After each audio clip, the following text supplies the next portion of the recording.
full year, right? Yeah. He attempted it twice now. Yeah, or he needs to. I guess he's doing 1,000,000 meters, That's sure. so he's doing 20,000 a week, and he's bought himself 2 weeks off by keeping That's up that pace. two measly weeks off.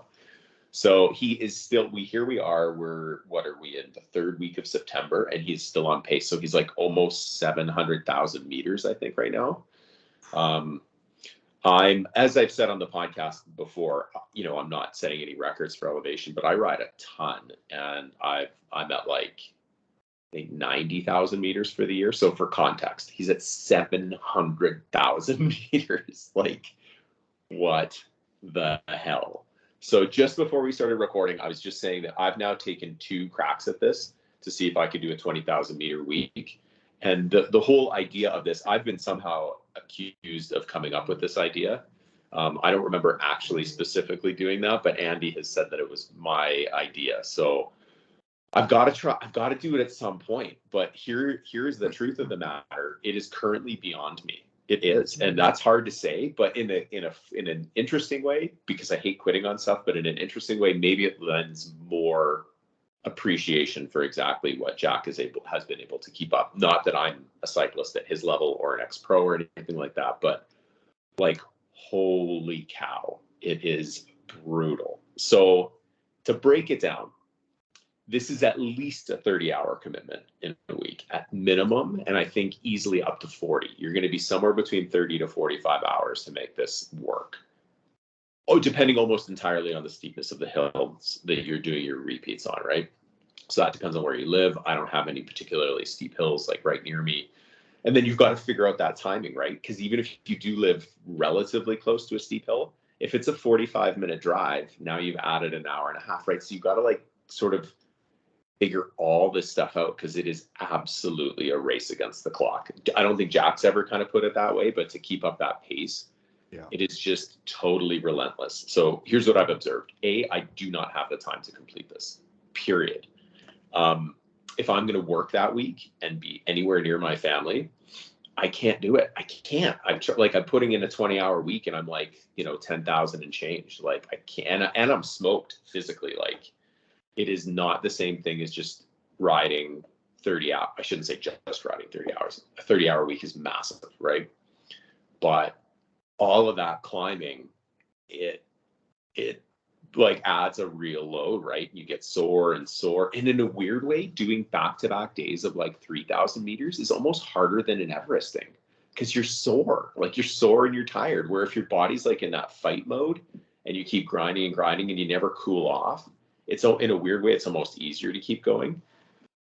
But anyways, hats off to Jack, because I can't even do it once, and he's going to do it 50 times out of 52 in a year. It's completely mind-blowing. The other part that is crazy to me is that I was just like immediately obsessed with the math, right? Like, I woke up the Monday morning and I was like, okay, like 28:57 today, right? To try and keep it even, and just constantly worrying about gaining elevation, which is a brutal way to live. Like, I'm in meetings and I'm like, I got to get back on my bike downstairs and like bang out some more elevation.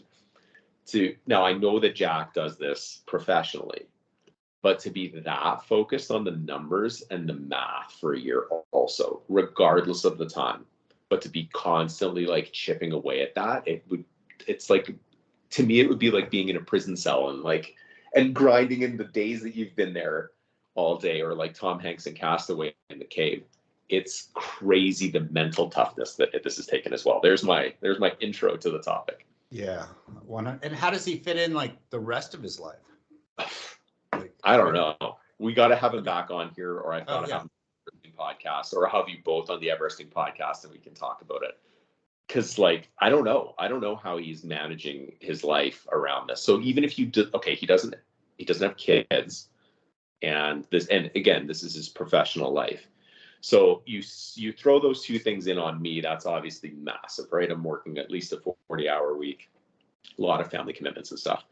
But the only other way for me to start whittling away at anything is sleep, which is what I need the most when I'm putting out that kind of effort. Like, what you would really want to do is take a week off, hide yourself away from any type of normal responsibilities, and and like have naps and just like build your whole life around either climbing or recovery. But if you're going right out of climbing into the next responsibility to the next responsibility, and then you're getting up at 5 a.m. to climb some more, like it's an unsustainable pace for me. I can keep it up for about 3 days.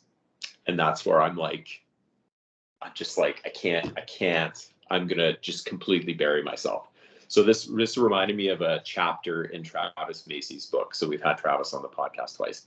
And the chapter is never quit except for when you should quit, or it's never give up except for when you should give up, which is obviously like tongue in cheek, but that is totally appropriate for this. I was just like, by Wednesday night, I was getting into bed and I was like, I can't set my alarm for 4:30 again. Like, I'm just destroyed. And at some point, this is going to start to impact the rest of my life, right? Which I'm unwilling to do. Like, I do need to keep this in context, but I hate quitting at stuff. So I want people to know that this is not like, that's unusual for me. Usually I'll find a way. But once you stretch that challenge out over the course of a week, man, it's crazy. So I cannot believe that he's doing that.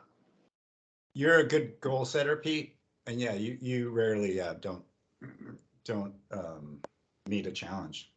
No, I almost always. Yeah, you're always checking it off. So this is impressive to me. You've tried it twice. You're going to try it again this year. Are you going to try it in October? I'd like to think that I'll try it on October 2nd through 8th with the rest of the group. I'll certainly put in a big week. That I will definitely commit to. My challenge might be, how much elevation can I do in 7 days? It might turn into that, right? Because I've done it. I've had 3 20-hour weeks this year on the bike, which a 20-hour week on the bike is not a 20-hour week on the bike. That's 20 hours on Strava, which means that I've probably committed more like 25 hours to those 20 hours, right? Finding gear, cleaning bikes, waxing chains, pumping tires, running to the store for tubes. Like, once you really, like, if you're honest with yourself and you roll it all in, it's more. And I've managed to do that without having to take any time off for cycling. But I'll try. But holy shit, I don't think I can do it without having, like, locking myself away for a few days and dedicating myself to it, right? And upping the sleep. I can't pull the sleep down. So for the listeners, like, if you're the type of ultra endurance athlete who's able to do these multi-days that really tap into sleep deprivation, you probably have a better chance than me. But I can't be a zombie in my personal life in order to try and get this done. And it is so hard. Hard. Yeah, and that was part of the challenge, right? That you guys decided to do this in October, this 1 week. And for everybody doing it, you do the best you can, whether it's, 5,000, 10,000, 15,000, or. That's it. Yeah. And I talked about it on both podcasts. 20,000 meters, but that's certainly a long way, a lot of time to spend on the bike in 1 week, So much time, and to get so, like, acutely focused on, like, numbers and can I get there, or heaven forbid you have a day where you drop back. Like, I spend 1 day a week in my office, which meant that I couldn't do a lunch ride or have some slower downtime with my desk over my bike in the basement, which I can do. So, like, immediately by Tuesday I was already behind. So Wednesday I did nearly a half Everest thing indoors, and by Thursday I was just like, I was fucked. I just couldn't.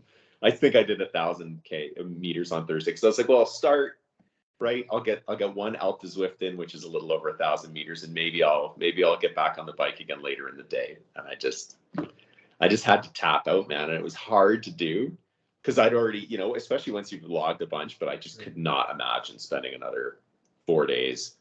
I couldn't do 4 or 5 hour days in a row again of just climbing. This is not like being on a bike tour rolling through the countryside. This is, it's so hard, especially if you're honest with yourself and you have your trainer on resistance mode, right? I guess you could turn it onto erg to get rid of that. That's kind of cheating it. The whole point is to, feel the elevation. I even did some running. I did some stair running. There's some pretty steep stairs nearby me to try and, like, mix it up at least a little bit. And so I was taking it easier on myself. I'll do it on foot and on the bike, and I still couldn't do it. So It's a monumental challenge for one single week. The fact that Jack is doing it for 50 straight weeks, that's the point, right? So I'll do it in October again, like everybody else. I don't think I'll make it, to be totally honest. But that's not the point. The point is that everybody tries this, and we talk about it on your social media accounts, and just keep pointing people back to Jack, and try and get people to donate. I mean, it's incredible what he's doing, right? Like, it's so hard for you to pull this off for 1 week, and he's doing this all year long. All year. Like, I think he should write a book about it. I hope he writes a book about it, because I mean, there's has to have been so many challenges, both on the bike and off the bike. I can't imagine, but yeah. I'm looking forward to speaking to him at some point, you know, when this is all over and when he's rested up. But I'm sure he's going to come out of it with a lot of I don't know, clarity, and I'm sure he's figured out a lot of stuff on the bike. You know, so many hours on the bike. You know? So many, and then if he can do this, he can do anything, man. And I know he's had a lot of challenges in his life, but if he can do this, he can do anything. Absolutely. Yeah, such a cool and unique individual, and touching you know, people really far and wide. Like, I've received emails from people saying that they really appreciate the coverage of what he's doing, and you know, the mental health aspect is just absolutely massive. Like, we've talked about it like increasingly more and more on the podcast, and I guess it's probably because it's an important topic to both of us. And you know, you got really open about that in your book, so you went from 0 to 100 with that topic, right? You just like really internalized a lot of stuff for a long time. You have to have this really hard veneer as a pro athlete, and you let all of that go at once. I've been more of a steady drip in talking about that and opening up about it, but it's clear to me that it resonates with people, right? So yeah. I mean, having Colby Lang on, I thought was really great. Totally. You know, 22, 23 years old, and he's come a long ways, and really proud of him. Yeah. And like, people are so inspired by this, yet they still have difficulty talking about stuff. Like, it's really, really interesting. And we were talking by text off the podcast about some guests of Rich Rolls, and we'll talk more about that, because there's some people that we should try and chase down and have hopefully the honor of hosting on the podcast. But he just had I can't remember the doctor's name right now, but he's the most recent guest, and he talks a lot about trauma and how that shapes who we are, like, chemically. It actually alters the way that your brain mapping works, right? So this isn't, you know, like, just like we talked about with Colby, this isn't some nebulous, like, weird abstract concept. It's actually like very tangible what happens to people, and that we really all have trauma, and that consistent, more smaller, minor problems, like the way that you are raised in the house that you grew up in, smaller traumas have the same impact on the way that your brain gets rewired over time as a large trauma, like something horrible, like sexual assault, or you know, going to war or something like that, or you know, a horrible car crash where you lose a loved one. So we all have those, right? There's a spectrum. We all have these traumas that happen. And it's really a lot about, like, how do we figure that out? But those traumas come with, he was explaining, they come with inherently a lot of, like, guilt and shame, even if they've got nothing to do with you, and even if you were victimized in some way, which is a really weird and interesting concept. But I think that it's true, because it proves exactly why it's so hard for people to open up, right? Like, and Colby talked about that. Like, he felt like guilt and shame and weakness, and like, you know, but it's a very real problem. And look what it's given him to be able to open up and talk about it and get help, right? So, like, I hope he's listening. I hope people like he and Jack are listening and know the impact that it has on people, because you don't need to talk about it on a podcast. You don't, like, if that's not the step that you want to take, but talk to somebody about it, right? Talk to loved ones, your friends. Like, you'd be amazed what other people are going through. Talk to a counselor and see, right? That's what Jack's trying to do. That's what he's trying to get people to you know, kind of get over the hump with, right? Like, and I'm sure he must get messages all the time from people who are, like, in their own struggles and journey that he impacts, and that's what's keeping them going, right? Yeah. And he's trying to raise €1 million, and we got to help him there too. So like, just spreading the word. Anybody that can help, that'd be fantastic, right? Yeah. How do you donate again? You go to his website, right? Yeah, so he's got the easiest way to find Jack is just through the link in his bio. So he does have a website. I think it's jackultracyclist.com. And but Jack Ultracyclist on Instagram, and then right in the link in his bio is where you can go right to his fundraising page. And his spirits remarkably seem to be improving somehow. I think he was in a lull kind of in the middle part of the year, which is completely understandable. Like you would just feel like you're never going to get it done. I mean, to me, it would be like the emotions that I had Everesting, but times 365, right? Where you just like, especially partway through where you're like, I am never going to get this done. You must feel like that. Well, he's got about a quarter left. So 3 months left. So yeah. So Jack, you can do this. You can do this. You're in the home stretch. And I actually suspect he's probably already close to a world record at 700 or 750,000 meters. Like, I don't think that, like we've talked about it a little bit. What do you think you were doing when you were like in the peaks of your training? I honestly have no idea. Somewhere a lot, but I mean, way less than anything he's doing. Probably like 300,000 to 400,000 or something like that. Maybe. Yeah, because no self-respecting coach would ever tell Jack to. Right? Anybody would build in a whole bunch of recovery into that. So. Yeah. And it's good to ride the flats too, Yeah, it is. Like ride some flat roads sometimes. So I hope his next challenge is how far he can ride with the least amount of vertical possible. Something like that. That would be, he deserves it. Man. I wish we could talk to him right now, but yeah, if you're listening, Jack, keep pushing hard. You're almost there. You got a ton of support behind you, that's for sure. Yeah, so hopefully we can help him get the Euros to match the effort, right? And I'll do as many vertical that week as I can do in my, 5 or 10 hours worth, and on foot or bike. Yeah. Sure. Just do whatever, right? Count it all. Count it all. Get out. Get after it. We're Andy. Selfishly, Andy, if you're listening, put it in October, which is probably a great time to do it in Australia. Yeah. It's not as great to do it outdoors in Missoula, Montana, or Calgary, Alberta. So it's all right. It is what it is. But yeah, that's the week. So October 2nd to 8th. It does touch 2 weekends that way. It goes from a Sunday to a Saturday. Yeah. I'll do the same. I'll do as much as I can again, but I don't know. Right now, I feel like the 20,000 meters in a single week is kind of out of my reach, which is tough to say out loud, but man, it is so hard. And spread the word, right? That's it. Yeah. Just tell people what you're doing, why you're doing it, and where to kind of direct that effort. That's what we want to try and help do. So yeah, never quit except when you never quit for sure. And then at some point, we should catch up on we had a really exciting Vuelta, Tour of Spain. That was awesome. Yeah. Followed that a little bit. And then we have the World Championships going on right now. So we'll chat a little bit about that. Yeah, that's this weekend, right?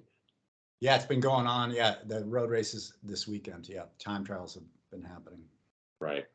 Okay. So let's catch up soon on that. And we also have some guests that we are lining up and are engaged with and trying to find times, but we are in September in cycling season. So like a lot of people are out busy racing right now. We have some super, super cool people that we'll be catching up with soon.